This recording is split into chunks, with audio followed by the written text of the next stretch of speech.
2024 क्यों खास हमेशा रहेगा? क्योंकि भगवान श्री राम का मंदिर अयोध्या में 2024 पहले से लिखा गया होगा ना कि उस समय होना है कलयुग में। और आप देख रहे हो जब से श्री राम के मंदिर की ये बात हुई है, पता चला है कि वहाँ पे ऐसा लग रहा है जैसे श्री राम प्रकट होने वाले हैं, जैसे राम राज्य आ रहा हो। पब्लिक में बहुत उत्साह है, पूरे देश में उत्साह है, वर्ल्ड में उत्साह है।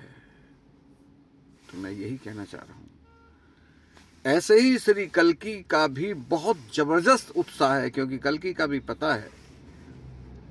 इधर देखिए श्री राम के लिए, देखिए जैसे 22 जनवरी नजदीक आ रही, लोगों का उत्साह बढ़ता ही जा रहा है।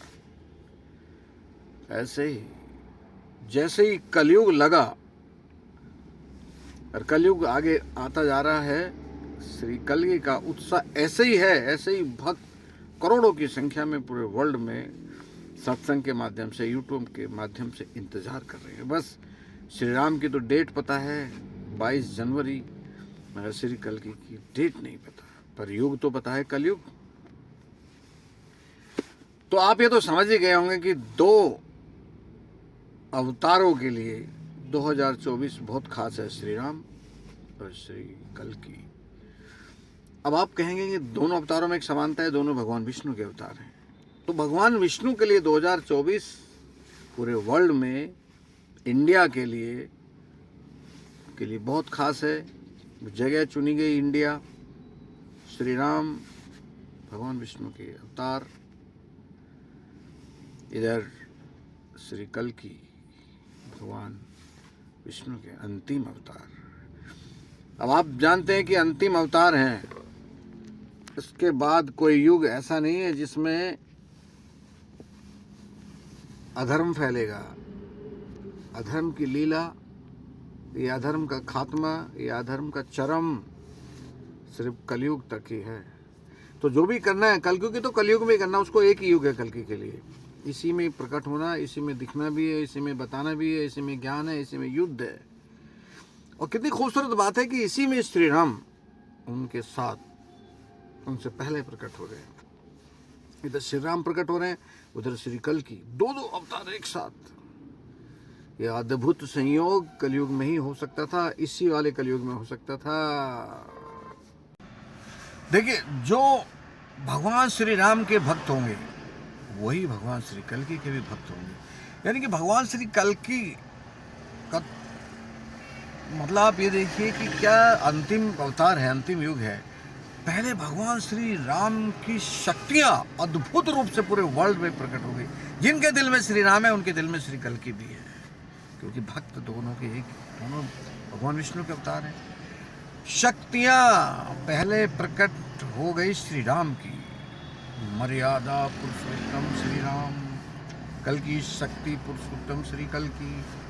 अब मर्यादा की भी जरूरत है, उसके लिए श्री राम।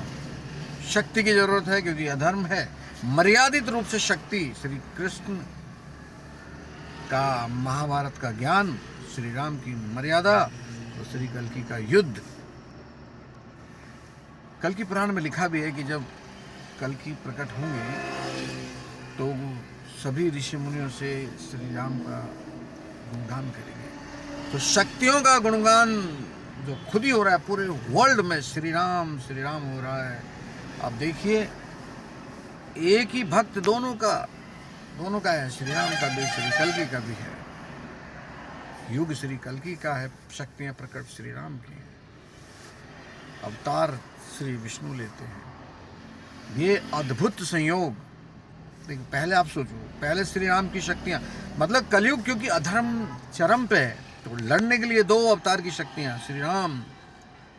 जय श्री राम। हमने रावण को भी बता दिया था कि श्री राम की शक्ति क्या है, धर्म की शक्ति क्या है। ये शक्ति साथ में श्री कल्कि की शक्ति, अंतिम अवतार, महा अवतार, दो अवतारों की शक्तियां, कलयुग का अधर्म अंतिम रूप, चरम रूप, अधर्म का चरम रूप, और श्री विष्णु के कल के अवतार का परम रूप, जिसमें श्री राम की शक्ति, भक्ति भक्तों में, ये है श्री कल्कि का अद्भुत महाअवतार।